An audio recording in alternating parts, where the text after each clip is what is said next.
adoraram, dizendo: verdadeiramente és Filho de Deus. Amém? Deixa a sua Bíblia aberta nesse texto. Oremos ao Senhor. Peça para que o Espírito Santo te fale, te desperte a fé através dessa palavra.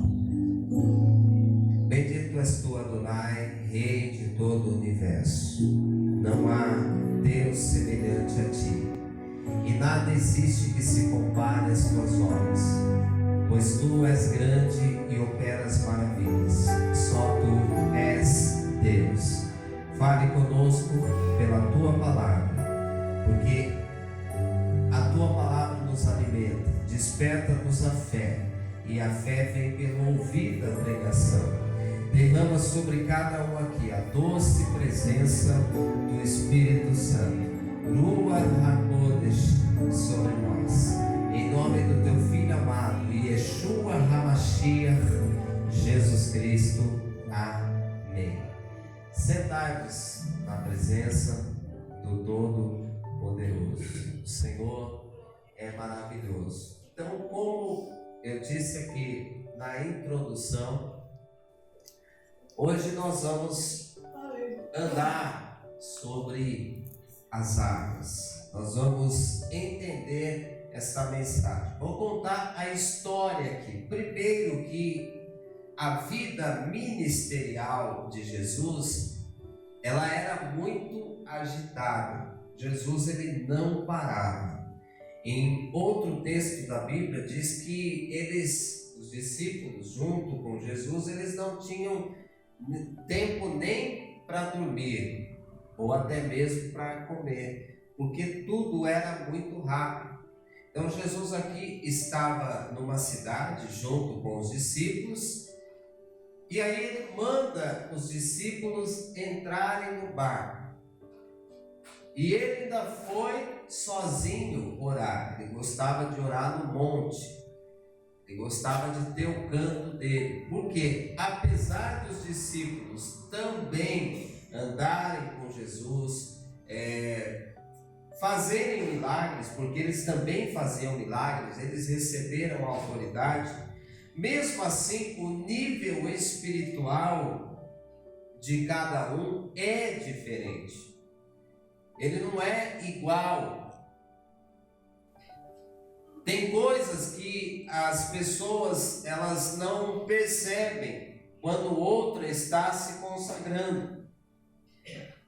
Na outra cidade que nós estávamos, havia uma irmã da nossa igreja, mas não da igreja que nós pastoreávamos, de outro. E às vezes ela encontrava comigo na rua quando eu estava indo para o monte. Eu estava indo no monte orar. Mas ela me via assim, eu não estava com a roupa de pastor, né, com o paletó, a gravata. Eu estava uma roupa mais simples, porque eu andava no sol, e depois eu chegava até o monte e orava ali. Então eu tinha que estar uma roupa mais velha, mais à vontade um pouco. Toda vez que ela me via, ela falava assim: passeando, pastor, querendo dizer, né, que a gente não faz nada e a gente fica só andando, passeando por aí. As pessoas às vezes não percebem o nível espiritual. Algumas vezes eu dava risada e tal, e outras vezes eu falava: não estou passeando, não, estou indo orar. Aí a pessoa, tem pessoa que não entende, não adianta. Um outro pastor amigo meu, ele inclusive passou por isso. Alguém falou para ele, foi lá na casa dele: pastor, o senhor está fazendo alguma coisa? Ele: estou sim, estou preparando aqui a mensagem. Aí a pessoa falava: então, pastor, já que o senhor não está fazendo nada, a gente pode ir lá pegar a panela que o irmão emprestou da igreja e não devolveu, né? Tem pessoa que não percebe as coisas. Quando Jesus ele foi ressuscitar a menina, o povo também não estava entendendo nada. Ele olhou para a menina e falou: ela não morreu, ela está dormindo, mas eu vou acordá-la. Aí começaram a rir. O Lázaro foi a mesma coisa, ficou uma conversa lá até que Jesus perdeu a paciência e falou: gente, ele morreu. Foi ao contrário da menina. Ele falou que a menina não tinha morrido, mas que ele iria acordá-la, ela estava dormindo. Ela tinha morrido, ele sabia disso. E do Lázaro era outro assunto e ninguém estava entendendo nada, até que ele falou: gente, acorda, o Lázaro morreu, mas eu estou indo lá ressuscitar. Nível espiritual é assim. Então Jesus despediu os discípulos porque ele precisava orar sozinho. Ele tinha que fazer uma oração, ele tinha que fazer uma consagração que ninguém ia entender. Em Piracicaba, já tem muitos anos, a gente morava numa casa que ela era muito simples, não tinha garagem. Então a gente deixava o carro dentro do salão da igreja. E teve um dia que a gente foi para o culto e o carro não pegava. E aí, deixa aí dentro da igreja. Não, de jeito nenhum. E eu estava ali, aí um diácono, boa pessoa, mas ele não estava entendendo. Ele viu que o carro não estava pegando e eu estava orando. Aí ele falou para mim: não adianta, pastor, porque o carro não vai pegar. Na hora que ele falou isso, ele falou a palavra mágica, né? Depois agora que eu vou orar para esse carro pegar. E aí o carro pegou e a gente conseguiu tirar ele da igreja. Mas as pessoas às vezes não percebem as coisas. Não percebem. A gente está no cantinho lá, às vezes a pessoa acha que a gente está triste. O olho está lacrimejado porque a gente está orando, a gente está chorando na presença de Deus. Ou então aquela pessoa que chega em casa e às vezes a gente está orando lá e justo a hora que a pessoa chega a gente está com aquele rosto mais, né, de oração mesmo. Te acordei, pastor, você estava dormindo? Não, você não percebe nada. Então Jesus despediu os discípulos: vão na frente que eu encontro vocês. E ele foi orar. Os discípulos entraram no barco e eles caminharam. Mar da Galileia. Como que é o Mar da Galileia? Vocês um dia, em nome de Jesus, vocês vão conhecer o Mar da Galileia. Eu conheci, mas eu não entrei ainda no barco para passear, né, nesse mar. Então eu vou passear junto com você. Amém. No barco, no Mar da Galileia. Eu fui lá, mas eu dei a volta de carro. Assim. Então o que ele é? Ele não é um mar igual a gente conhece o mar aqui de Santos ou de Ubatuba, nada disso. Ele é, na verdade, um lago de água doce. Só que ele é muito grande, ele lembra o mar, ele tem onda, tem vento, porque ele está, inclusive, ele é tão profundo que ele está abaixo do nível do mar. Eu não me lembro agora, mas se não me engano, cerca de 290 metros abaixo do nível do mar. É mais quente, é mais calor e tem certas ocasiões que venta bastante. E parece mais uma represa, né? Quem conhece a represa ou aqueles rios bem grandes, é isso. Mas ele é chamado, ele tem 3 nomes na Bíblia: Mar de Tiberíades, Mar da Galileia e Lago de Genezaré. Você vai ver esses 3 nomes, está se falando do mesmo lugar. Os discípulos entram no barco e eles então vão para chegar na outra cidade. Essa mesma trajetória dá para fazer a pé. É longe, mas dá para fazer tranquilamente. Você dá a volta. E Jesus, algumas vezes que ele atravessava pelo Mar da Galileia, as multidões que ele atendeu numa cidade, elas saíam correndo a pé, caminhando, trotando, e chegava antes de Jesus naquela cidade que ele iria. Então dava para fazer isso. Por que eles então entravam no barco? Para descansar, para dormir, para comer, para ter um tempo a sós. É só por isso. E eles entraram e ficaram lá, e quando chegou a noite, depois que Jesus orou bastante, ele falou: agora eu vou cansar os meus discípulos. O que ele poderia fazer? Ir a pé, dar a volta, mas ele, de uma maneira sobrenatural, ele começa a andar sobre as águas. Assim como eu estou andando sobre este altar, ele também começou a andar, começou a caminhar e não se afundar. Alguém pode perguntar assim: pastor, quando ele andava, eu entendi que era sobre as águas, mas os pés dele ficavam molhados? Quando batia o vento, a onda, molhava ele também? Eu não sei, não tenho nem ideia. Aí fica com a sua imaginação. Pode ser que sim, pode ser que não. Tem gente que se importa com esses pequenos detalhes, né? Não sei. Uma vez uma senhora perguntou para o meu pai quantos espinhos tinha na coroa de Jesus. Aí ele falou assim: 54. A pessoa falou: nossa, é 54 mesmo? Ele falou: não sei, qualquer número, tanto faz. Tanto faz. Então são detalhes, mas Jesus anda sobre as águas, e aí os discípulos olham de longe e começam a gritar. Nunca viram um homem andar sobre as águas. Aliás, quem aqui já viu algum homem, alguma mulher, algum ser humano andar sobre as águas? Pode ser no rio, pode ser na lagoa ou no mar. Quem viu aqui, levanta a sua mão. Eu nunca vi. Aos discípulos, o que eles disseram? Gritaram: é um fantasma. Na nossa tradução está fantasma, mas a palavra em hebraico aqui é rua, quer dizer, é um espírito. Algumas Bíblias até está espírito, né? Então essa é a tradução. Eles gritaram: é um espírito, é um fantasma, é uma assombração.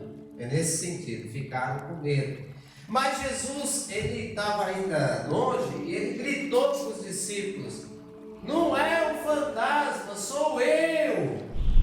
Aí eles reconheceram a voz, muitos já se acalmaram. É bom lembrar que nesse dia ventou, nessa noite ventou, então já estava um negócio estranho. Aí eles veem aquele ser vindo na direção deles. A coisa estava apertando, e era de noite, porque de noite muita gente tem medo. Eu não vou perguntar aqui nesta manhã se alguém tem medo do escuro ou medo de noite, porque eu sei que todo mundo aqui é corajoso, é servo de Deus, né? Então ninguém tem medo de ficar sozinho. Mas muita gente também nem sabe o que é andar sozinho, mas quem sabe, os tempos mais antigos, passar no cemitério, em frente do cemitério à noite, escutar um barulho estranho, né? O povo saía correndo. Então estava tudo propício para isso, para o medo. E aí Jesus grita: sou eu! Eles reconheceram a voz e já ficaram mais calmos. Mas Pedro ele era sanguíneo. O que é uma pessoa sanguínea? Uma pessoa que não para quieto, seja em movimento ou falando. O sanguíneo, ele está o tempo todo em movimento, ele não para. Tanto é que na igreja a gente tem alguns sanguíneos, eles gostam de ficar no culto de pé e não sentado. Eles não conseguem ficar sentado. Aí você olha para ele e fala: olha aqui um diácono, que beleza, né? O diácono, ele tem que ser sanguíneo, inclusive, porque ele tem que se movimentar, ele tem que ver as coisas, olhar para as pessoas. O Pedro, ele era assim, só que ele era sanguíneo no falar. O o sanguíneo, ele fala, não importa se você faz uma pergunta, fala assim, quem descobriu o Brasil? Ele fala Colombo, ele errou, né? Oficialmente ele errou. Oficialmente é Pedro Álvares Cabral, mas a gente sabe que o Brasil ele foi descoberto bem antes, inclusive Ofir na Bíblia é Brasil, né? Os fenícios vieram para cá e, num acordo com Salomão, eles levaram as riquezas naturais aqui, principalmente a madeira, para construir o primeiro templo. Bom, o sanguíneo, não importa se ele erra a pergunta, ele quer responder, ele quer falar. O Pedro, ele era assim. Eu brinco que sempre tinha um bichinho que ficava mordendo ele, porque tudo ele falava. Jesus leva eles para um monte e ele começa a brilhar na frente dos discípulos. E aí aparece Moisés e Elias. O Pedro já sanguíneo do jeito que ele era, ele, Senhor, bom é a gente estar aqui, vamos fazer 3 cabanas, uma vai ser para o Senhor, outra vai ser para Moisés, outra vai ser para Elias. Aí a Bíblia diz que ele não sabia o que ele estava falando, então impactado que ele estava com aquela visão. Então nesse caso aqui Jesus diz, sou eu. Aí ele já se levanta e desafia. Ele desafiou ao Senhor. Diga assim comigo, Pedro desafiou. Pedro desafiou a Jesus. A Jesus. Ele disse, se é o Senhor, manda eu ir ter contigo sobre as águas. Manda eu chegar até o Senhor aí, sobre as águas. Olha, hoje a gente usa muito esse texto, essa pregação, para aplicar a fé. Então eu vou fazer essa aplicação com vocês aqui, primeiro sobre a fé. Você pode desafiar a Deus? Pode. Tem gente que às vezes é ousado e desafia a Deus. Eu não gosto muito, eu não concordo com aquela expressão assim, ou o Senhor faz ou então o Senhor não é Deus. Eu vou largar tudo, eu vou largar o Senhor. Porque eu tenho a consciência, se eu largar a Deus, quem vai se ferrar sou eu. Quem vai perder a bênção sou eu. Então eu não faço esse tipo de desafio. Mas às vezes, né, isso brota para despertar a fé dentro da gente. Às vezes a gente fala um pouco mais ousado. Senhor, ouve a minha oração. Davi ele disse assim, apressa-te a responder. Esse tipo de desafio eu faço. Às vezes na questão do ministério, quando a gente está com muita luta, às vezes eu falo para Deus, o Senhor tem um chamado na minha vida? Se o Senhor tem, põe a mão nessa situação, me ajuda a resolver. Às vezes eu faço isso. E Deus ele atende, ele ouve, mas preste atenção no que eu vou falar. Nós podemos desafiar? Nós podemos. Mas eu digo para você uma coisa, se você desafiar Deus, aguenta o tranco. Porque ele vai falar para você, vem comigo. E aí é a hora que você tem que ter fé. A hora que você não pode olhar para os lados. Jesus disse para o Pedro, pode vir, Pedro. Jesus estava caminhando, mas era uma distância até chegar no barco. Pode vir. Aí o Pedro foi. Eu imagino ele todo feliz, todo ansioso, porque o sanguíneo, ele é ansioso.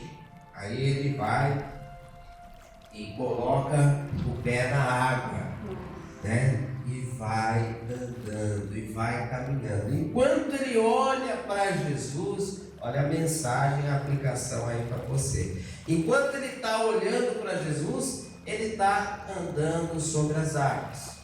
Mas como naquela noite estava ventando, olha o barulho, olha a onda batendo para lá e para cá. Ele começou a olhar. E opa, peraí, está ventando, Eu estou ouvindo o barulho das ondas. Ele começou a olhar e daqui a pouco, opa! Eu estou andando sobre as águas. Caiu a ficha. Então, quando você desafia Deus, você tem que, eu vou falar no sentido ali de você entender a palavra, você tem que ser macho mesmo, tem que ser firme naquilo que você está falando. Tem gente que diz: se o Senhor me der tal coisa, eu farei isso, voto. E a Bíblia diz que quem não cumpre o voto que faz a Deus é tolo. A gente tem que ser de palavra, irmãos. Ele ouviu o barulho da onda, do vento e começou a afundar. Parou de olhar para Jesus e olhou para quê? Para as circunstâncias. Essa é a aplicação. Aí Jesus vai lá, estende a mão e puxa ele de volta e eles entram no barco. Mas Jesus antes pergunta para ele: por que duvidaste, homem de pequena fé? Versículo 31. E prontamente Jesus, estendendo a mão, tomou-lhe e disse: homem de pequena fé, por que duvidaste? Agora aqui eu quero falar de uma coisa muito profunda. Toda vez que a gente vai pregar essa mensagem, a gente procura fazer aplicações, e elas são importantes ao dia a dia. Mas essa história aqui, ela não foi simbólica, ela não é uma parábola bíblica, ela não é uma história que foi inventada só para a gente ter uma mensagem. Você já ouviu falar assim, moral da história, quando a gente conta uma pequena história e no final tem a moral dela, quer dizer, tem o ensinamento. Não, essa história aqui não é moral da história simplesmente. Ela aconteceu de verdade. Jesus, ele caminha sobre as águas, e Pedro também, depois que desafiou a Jesus, ele também anda sobre as águas. Aí você pode falar: mas Jesus é Jesus, e puxa vida, ele é Deus, ele é o Filho de Deus, ele anda mesmo sobre as águas. Mas e o Pedro? Mas o Pedro foi porque Jesus falou: vem. É? Tá bom. Então por que ele depois se afundou quando ele viu as ondas, o barulho das ondas e o barulho do vento? Quer dizer que a palavra de Jesus, ela não tem autoridade? Repare, Jesus, ele caminha sobre as águas por uma atitude sobrenatural que nós temos, que ela se chama fé. Talvez hoje o teu nível de fé não alcance a tal ponto de andar sobre as águas, e tem que ter uma necessidade para isso também. Não é simplesmente você chegar numa represa e falar: eu vou caminhar sobre as águas, eu sou um homem de fé, uma mulher de fé, e eu vou andar agora sobre as águas, sem necessidade alguma. Não há motivo para isso. Mas e num evento de necessidade? Às vezes pode acontecer. Eu não sei nadar, e agora? Como é que faz? Agora já foi, já é. Não. Nem tudo é perdido. E para a gente atingir esse nível de fé, essa espiritualidade toda, alguns segredos a Bíblia mostra. Jesus orava bastante. Mal tinha tempo para dormir e para comer, e ele ainda arrumava tempo para orar, para falar com Deus. Eu sei que a nossa vida é agitada, trabalhamos e ficamos cansados, e muitos aqui, adolescentes, além de trabalhar, depois vai para a faculdade. Eu sei de todas essas adversidades, mas a gente ainda tem que encontrar tempo, não só para ficar no celular jogando ou interagindo com a internet. A gente precisa ter tempo para orar, para falar com Deus. Diga: eu preciso ter tempo para o meu Deus. Para o meu Deus. Põe a mão assim, né, no coração e fala: para o meu Deus. Para o meu Deus. Ele deve ser, pode soltar a mão, ele deve ser a prioridade da nossa vida. Amém. Buscar em primeiro lugar o reino de Deus, a sua justiça. Aí todas estas coisas serão acrescentadas. E estas coisas? A nossa vida, a nossa prosperidade, porque Jesus estava falando sobre o que a gente ia ver de comer ou de vestir. Estava falando do nosso dinheiro, da nossa vida profissional. Vamos buscar o reino de Deus, a sua justiça em primeiro lugar. Todas as outras coisas serão acrescentadas. Amém. Mas eu quero te mostrar isso, que essa história ela foi literal. Aconteceu um sinal aqui, ele andou sobre as águas e Pedro falou: se é o Senhor, me manda que eu vou ter contigo. Jesus falou: vem. Em outras palavras, Jesus está dizendo: você quer me desafiar? Você quer saber se sou eu mesmo? Pode vir aqui, desce aí do barco e anda nas águas.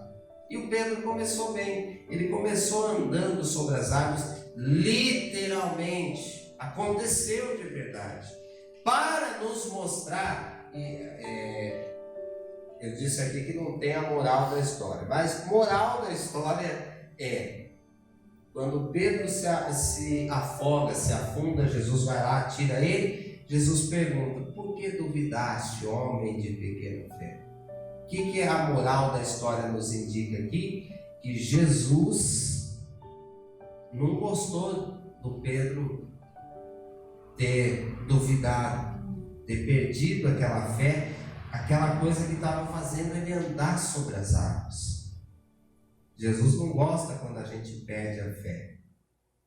Olha sempre para Jesus, olha sempre para Ele, sempre.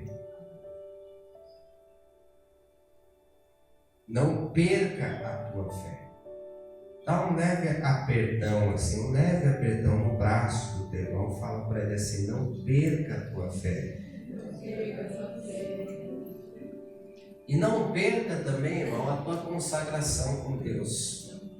Não precisa levantar a mão, mas eu vou perguntar aqui, é aquela pergunta que não é para você responder aqui no culto, é para você responder para você refletir na verdade. A minha pergunta é: por acaso você já foi mais espiritual? Você orava mais, jejuava mais,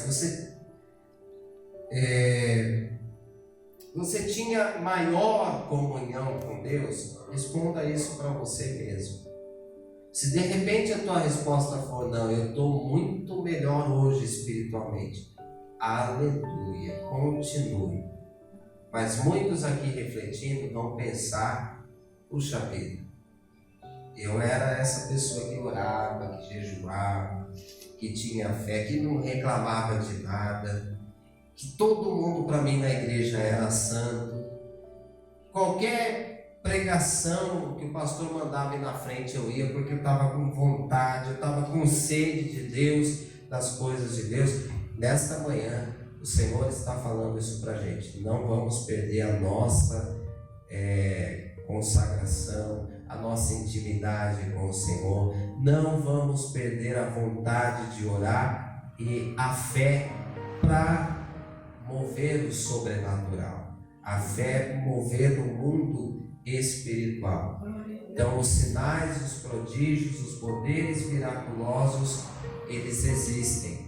O Pedro, irmãos, ele fracassou muitas vezes, mas aqui foi um treinamento para ele, aqui foi uma escola para ele, porque ele andou sobre as águas, se afogou, Jesus tirou ele do afogamento, e ele errou ainda outras vezes, mas quando ele recebeu o Espírito Santo, quando ele se tornou o líder dos apóstolos, a palavra, a pregação dele não era só palavras, mas era por meio de sinais, prodígios e poderes miraculosos. Sinais e maravilhas, meu irmão, era o sobrenatural.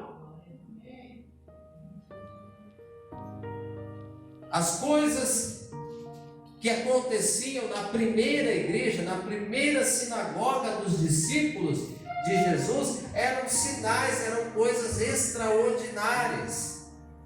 O morto ressuscitado, as pessoas eram curadas, e não só aquelas que Pedro orava ou tocava, mas aquelas que pelo menos a sombra do Pedro passava e as pessoas eram curadas.